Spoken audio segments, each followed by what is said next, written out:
they put the pieces back together in a matter of less than 24 hours. And in this case, it was on the same day, literally.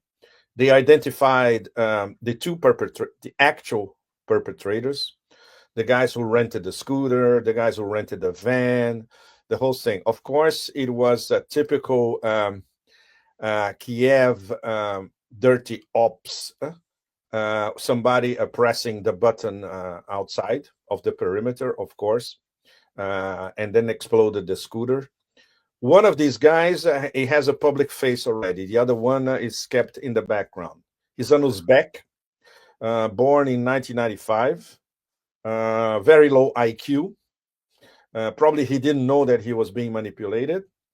And this is how they do it. It's like the guys they recruited for the Crocus attack. Basically, a bunch of Tajiks recruited online. That's exactly how they recruited these two, once again, from Central Asia, online. They had no clue what they were doing. The most important thing, Nima, and all our audience, Lieutenant General Igor Kirillov, he's immensely important, not only in the Russian military sphere as an investigator, but from the point of view of the whole global South. There is an interview that he gave to Russia last year, a little over a year ago. Let me just quote a little bit from. Let me find it first of all. I put it on my Twitter X and on my Telegram. A little bit of this interview. Basically, he was outlining how Big Pharma and the US government rule the world, literally, in terms of manufacturing biological crisis. So Big Pharma and the US government, they had a very good reason. He was a thorn on their side all the time. He basically uncovered the whole system of BIOLABS, the American BIOLABS in Ukraine. They sent all this documentation, facts, reams of paper, factual, names, dates, locations, etc., to the UN over and over again. And guess what happened?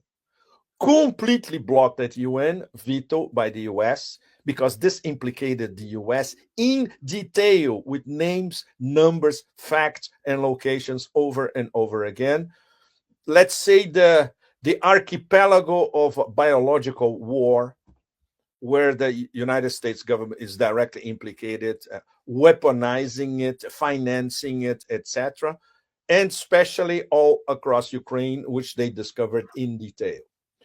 So Kirillov was, I would say, probably military public enemy number one for Big Pharma as a whole. It's an Atlanticist connection, and the US government, of course, by the Democrats specifically. And Kirillov, he was one of the first who came up with definitive proof that COVID-19 was a US government operation. So this gives all of you the impact of Kirillov. Of course, most of it, everything is in Russian. It was submitted in Russian, but you find translation of his work everywhere, including in Russian Telegram channels everywhere. So it's very easy to find. You won't find the evidence in mainstream media in the West. Forget it. And in the West, very few people knew who Lieutenant General Igor Kirillov was. It doesn't matter. Killing him is not going to solve the problem from the point of view of Big Pharma and the US government, because there are other Russian officials working under Kirillov that are as competent as he is. And the documentation is already there, and the documentation is at the UN. It was entered at the UN by Nebenzia, the permanent Russian representatives.